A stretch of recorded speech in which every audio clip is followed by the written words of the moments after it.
Let us talk about yet another attraction of Bhopal, the beautiful and vibrant Tribal Museum. This museum focuses on the lifestyle of tribal communities and their knowledge systems. There are other attractions in Bhopal which also showcase indigenous cultures, such as the Indira Gandhi Rashtriya Manav Sangrahalaya.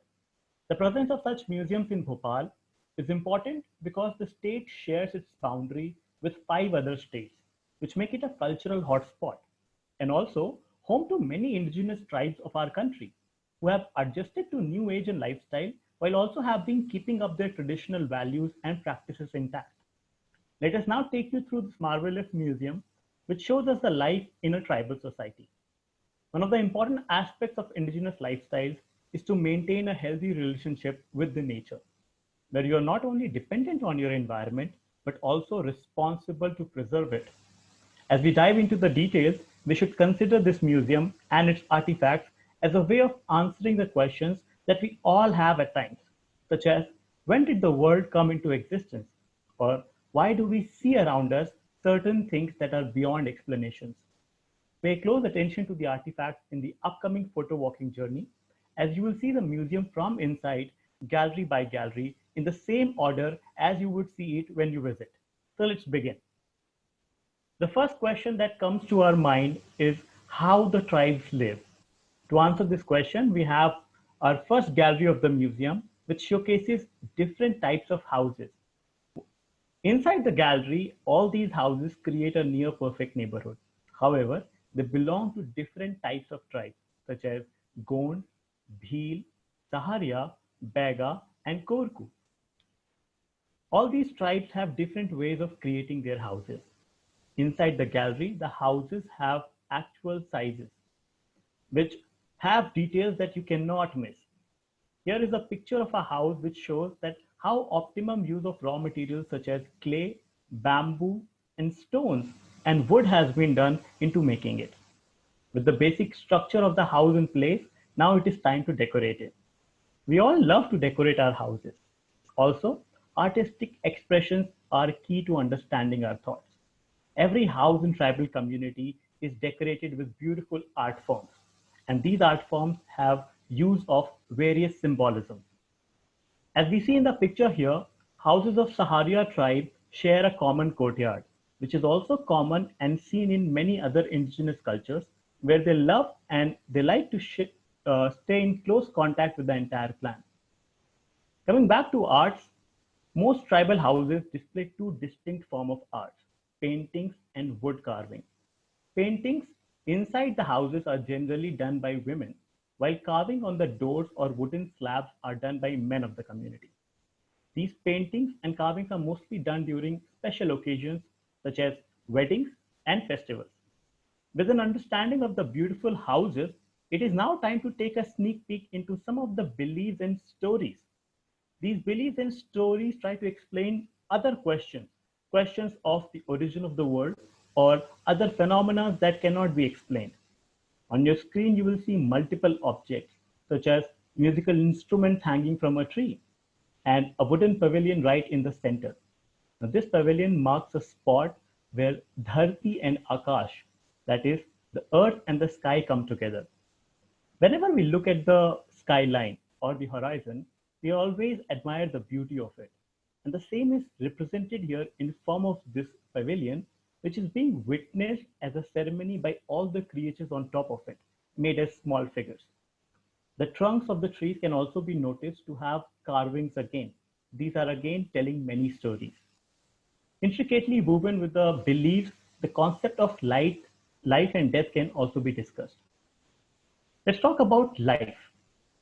As these days we are learning its value more than ever, upon your screen you are seeing a huge bangle first of all. The size of this bangle is just to show you the details, and this is how it is presented in the museum. However, this is a ceremonial bangle which is presented during weddings.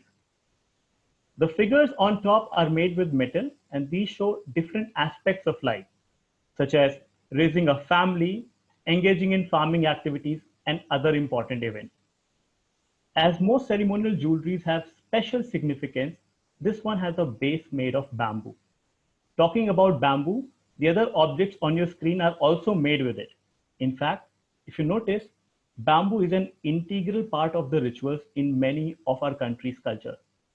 Now, bamboo is an object, and things made with bamboo are used in all ways, right from the birth of a person till his death. This gallery presents a very beautiful mythical tale of the origin of the bamboo tree, which you must see for yourself when you visit. On the other chapter of this story is how death is also celebrated in many tribal cultures. It is believed that ancestors have a life even after death, and they live in an afterworld where they can be contacted if the need be. As seen in the picture here, special clay pots are made for such a contact.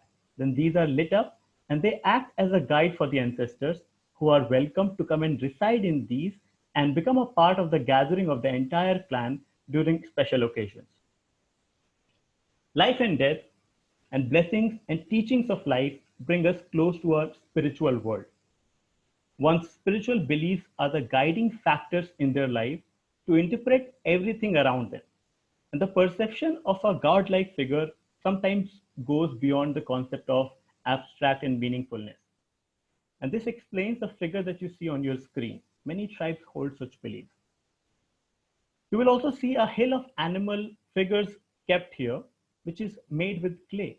And this is often offered to deities during prayers and ceremonies. Keep in mind that most of the times when indigenous societies were offering prayers, they were asking for small helps, help in the case where their strayed animals or cattle should return to them, or asking for a successful harvest. In the spiritual world, two of the most interesting stories that I would like to share with you are about two goddesses. On the on two sides of the screen, you have one which is Shitla Devi, and on the other side, you have Tatal Devi. Sheetal in English means cold, and she is the goddess to whom people come to pray when they catch a disease such as chickenpox, which gives blisters and rashes on your skin, and the only thing you're looking for at that time is calmness or coolness. And that's why they come to offer prayers to Sheetla Devi. And the same rashes are also represented on the idols kept near her temple.